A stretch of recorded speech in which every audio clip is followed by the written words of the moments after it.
Au cœur de la Gudengast de Francfort, à la fin du XVIIIe siècle, une modeste enseigne à l'écusson rouge marquait l'entrée d'une demeure qui allait redéfinir la trajectoire de la civilisation moderne.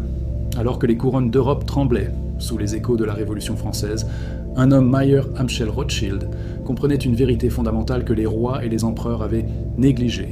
La véritable puissance ne réside pas dans l'acier des épées, mais dans la fluidité du capital.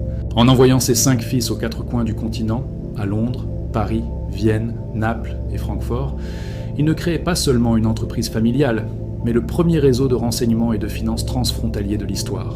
Ce système, capable de déplacer des informations et de l'or plus rapidement que n'importe quel État, allait devenir le moteur invisible des guerres napoléoniennes et le pivot central de la reconstruction de l'Europe. Le secret qui entoure cette dynastie n'est pas une énigme occulte, mais une maîtrise sans précédent de la psychologie des marchés et de la diplomatie financière. Imaginez un monde où une seule famille pouvait décider du sort d'une bataille à Waterloo, non par les armes, mais par la manipulation stratégique de la Bourse de Londres.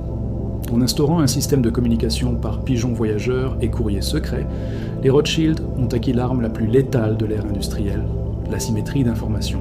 Cette capacité à savoir avant les autres et à agir avec une coordination continentale a permis de transformer la dette des nations en un instrument de contrôle politique forçant les empires les plus arrogants à s'incliner devant les exigences de leurs créanciers. C'est l'histoire de la naissance du capitalisme financier moderne, où l'argent cesse d'être un simple moyen d'échange pour devenir l'architecte du destin des peuples. Aujourd'hui, alors que nous naviguons dans une ère de volatilité monétaire extrême et de dette souveraine dépassant l'entendement, l'étude de l'ascension des Rothschild est plus cruciale que jamais. Le modèle qu'ils ont pionnisé, celui de l'interdépendance entre la haute finance et les structures étatiques, constitue l'infrastructure même de notre système économique actuel. Comprendre comment une famille a pu financer à la fois des chemins de fer, des guerres et des gouvernements entiers permet de décoder les mécanismes de pouvoir qui régissent les banques centrales contemporaines. L'enjeu n'est pas de nourrir des légendes, mais d'analyser froidement comment la concentration du capital et le réseau d'influence peuvent orienter les politiques publiques et les changements géopolitiques à l'insu des populations. La question de la souveraineté nationale est au cœur de ce récit. Si un État dépend de prêteurs privés pour sa survie militaire ou ses infrastructures de base, à qui appartient réellement le pouvoir de décision ? Les Rothschild ont été les premiers à institutionnaliser cette dépendance, créant un précédent où la finance internationale devient une autorité supranationale capable d'imposer la paix ou de prolonger la guerre par le simple robinet du crédit. En examinant leur impact sur l'histoire, nous explorons la tension permanente entre la démocratie et les intérêts financiers. Une dynamique qui continue de façonner les crises financières du XXIe siècle et la gestion des réserves mondiales par des institutions comme la BRI ou le FMI. Pour comprendre la genèse de cette influence, il faut se plonger dans les archives de la fin du XVIIIe siècle, une époque de transition brutale.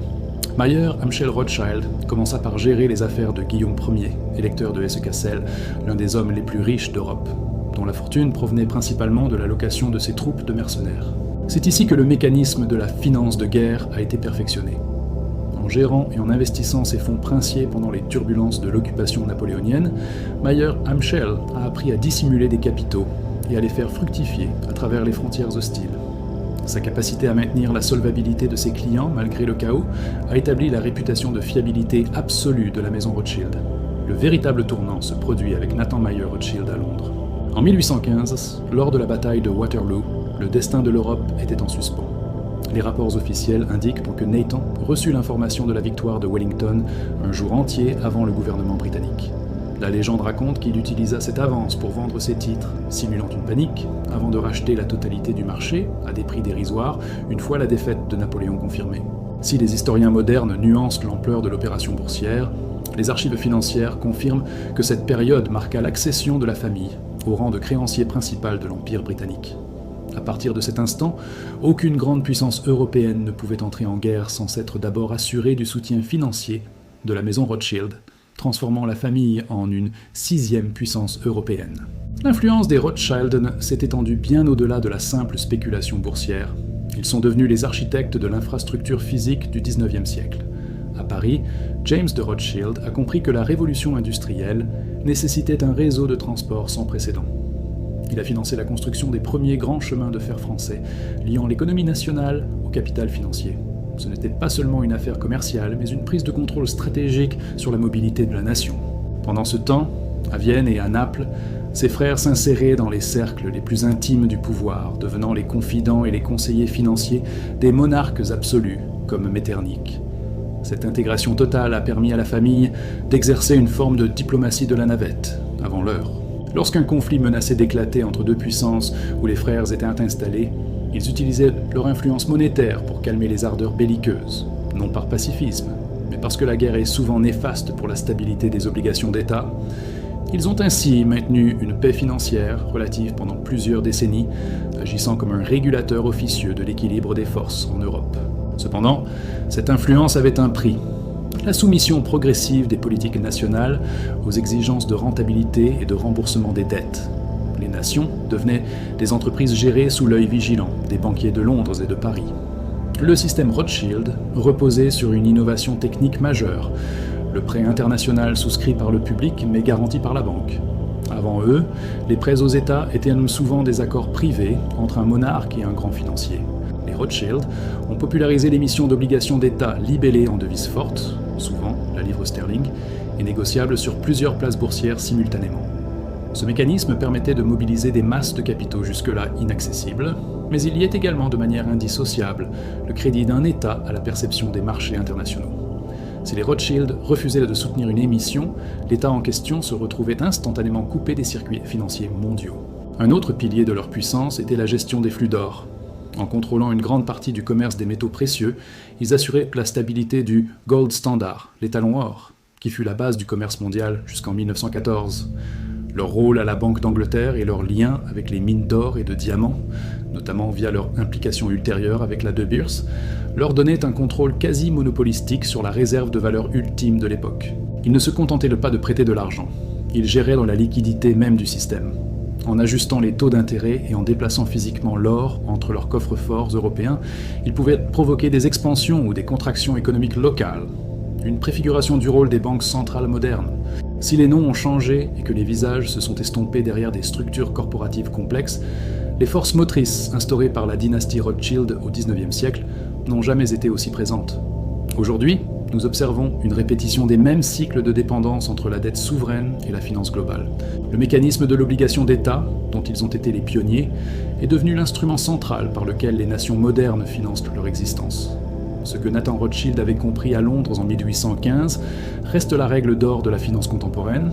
Celui qui contrôle le flux de crédit contrôle la direction de la politique nationale. Dans un monde où les banques centrales et les gestionnaires d'actifs colossaux influencent les taux d'intérêt et l'inflation, la souveraineté des peuples se heurte souvent aux impératifs de solvabilité dictés par les marchés. Le réseau de renseignement ultra rapide des Rothschild a simplement muté en algorithme de trading à haute fréquence et en système de surveillance de données massives.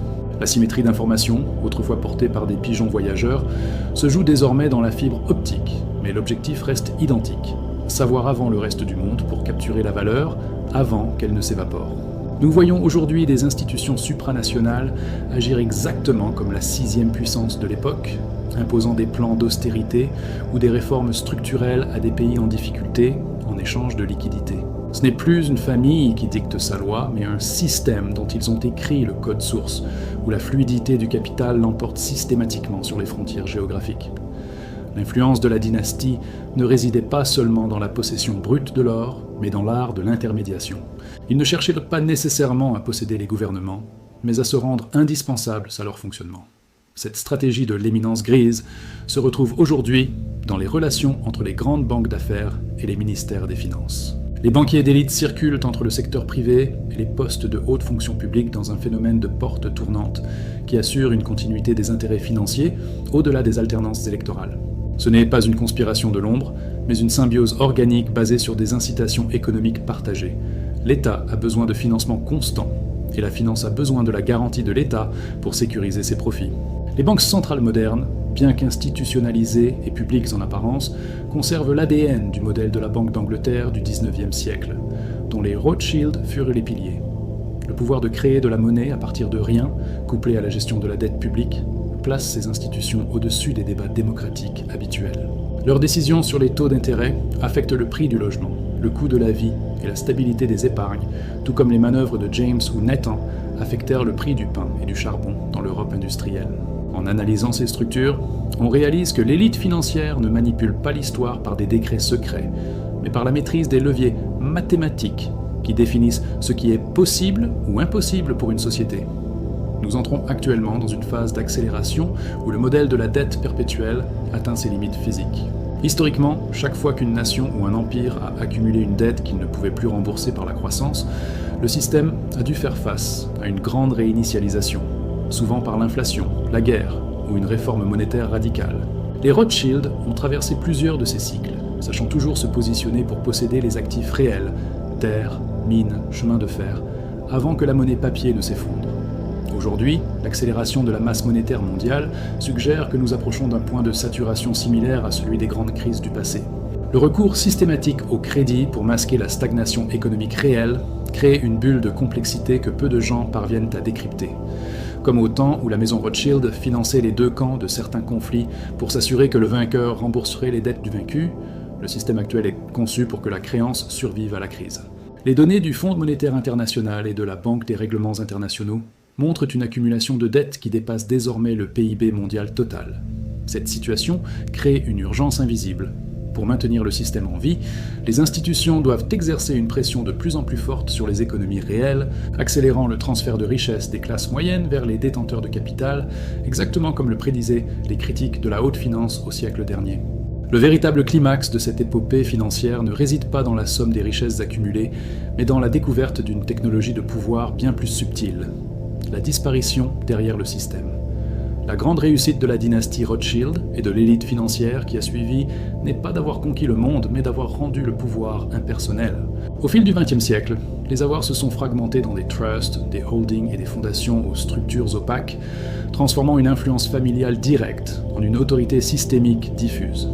La révélation brutale pour l'observateur moderne est que le secret des Rothschild n'est plus le secret d'une famille, mais le secret du fonctionnement même de notre civilisation, une architecture où la décision politique est devenue une variable d'ajustement des impératifs comptables.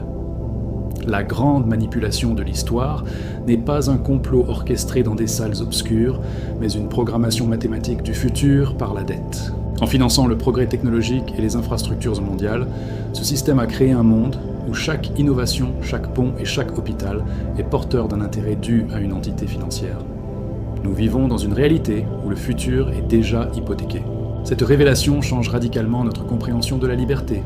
Si la monnaie est créée sous forme de dette, alors le travail de l'humanité entière est, par définition, voué au remboursement perpétuel d'un capital dont la source est une écriture comptable. C'est ici que l'histoire rejoint la métaphysique économique. Le pouvoir n'est plus dans la possession des choses, mais dans la gestion du temps des autres. En refermant les archives de la maison Rothschild, nous ne contemplons pas seulement le passé d'une dynastie, mais le miroir de notre propre présent. Leur ascension a marqué le passage d'un monde de terres et de titres de noblesse à un monde de chiffres et de flux numériques. Ils ont compris, avant tous les autres, que l'histoire n'est pas écrite par ceux qui portent la couronne, mais par ceux qui rédigent le contrat de prêt. Ce modèle, né dans l'obscurité de la ruelle de Francfort, est devenu le langage universel de notre planète, unissant les continents dans une interdépendance financière que rien ne semble pouvoir briser.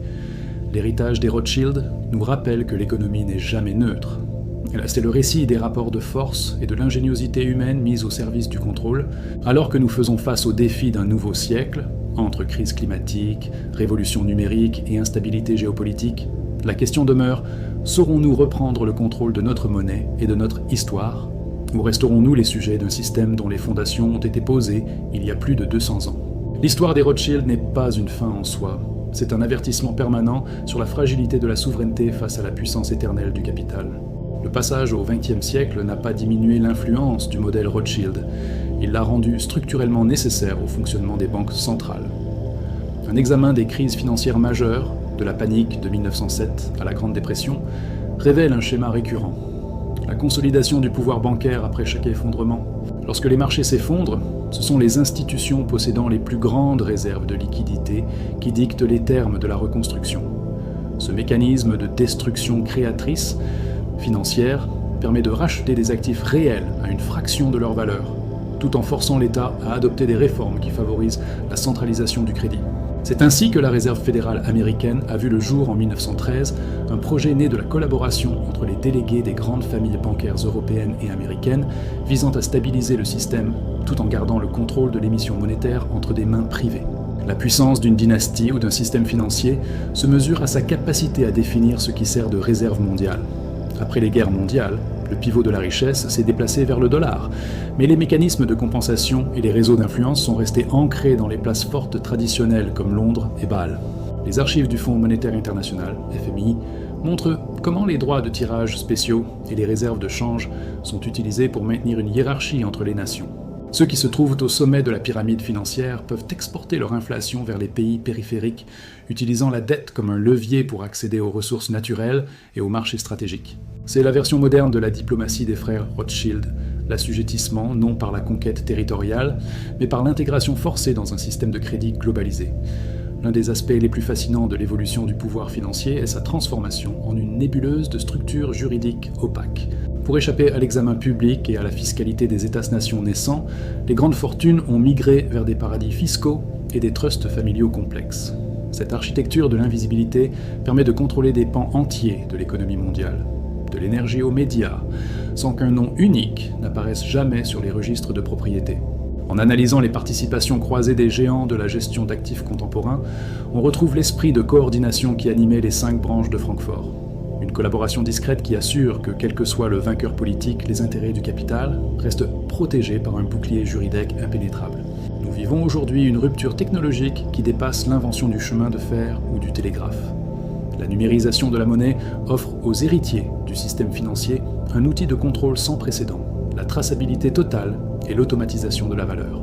Le passage aux monnaies numériques de banque centrale, MNBC, représente l'aboutissement du rêve des financiers du XIXe siècle. Un système où chaque unité monétaire est programmable et où l'accès au capital peut être coupé d'un simple clic. Les algorithmes de trading à haute fréquence, qui gèrent désormais la majorité des flux boursiers mondiaux, sont les descendants directs des pigeons voyageurs de Nathan Rothschild. L'asymétrie d'information est devenue une asymétrie de puissance de calcul, où l'élite techno-financière peut anticiper les mouvements de masse avant même qu'ils ne se produisent. Face à la dématérialisation totale du système, nous observons un retour stratégique vers ce que Mayer Amschel considérait comme la base de toute fortune, la propriété foncière et les ressources critiques. Alors que les populations sont encouragées à investir dans des actifs numériques volatiles, les institutions souveraines et les grandes familles financières accumulent silencieusement des terres agricoles, des sources d'eau et des infrastructures énergétiques. Cette stratégie de réalisme matériel suggère que l'élite se prépare à une fin de cycle pour la monnaie fiduciaire. En cas d'effondrement du système de crédit, seuls ceux qui possèdent les moyens de production physique et les ressources vitales conserveront leur autorité. C'est la leçon ultime de l'histoire des banquiers. La monnaie n'est qu'un outil passager, mais la terre et l'énergie sont les seuls véritables fondements du pouvoir. Le cycle entamé dans la Judengasse de Francfort arrive aujourd'hui à son climax. Le système de dette perpétuelle atteint des limites mathématiques où le remboursement devient physiquement impossible. Nous nous dirigeons vers une grande réinitialisation, où le contrat social sera redéfini. La question fondamentale de notre siècle est de savoir si cette transition sera dictée par les architectes du système financier actuel ou si elle permettra l'émergence d'une souveraineté monétaire partagée. L'histoire des Rothschild nous enseigne que le silence et l'apathie du public sont les meilleurs alliés des ingénieurs de la finance. Comprendre ces mécanismes, c'est briser le sortilège de l'invisibilité et reprendre conscience que l'économie doit être au service de la vie, et non l'inverse. Le futur n'est pas encore écrit, mais il se jouera sur notre capacité à déchiffrer les secrets de ceux qui, depuis 2 siècles, tiennent la plume de l'histoire.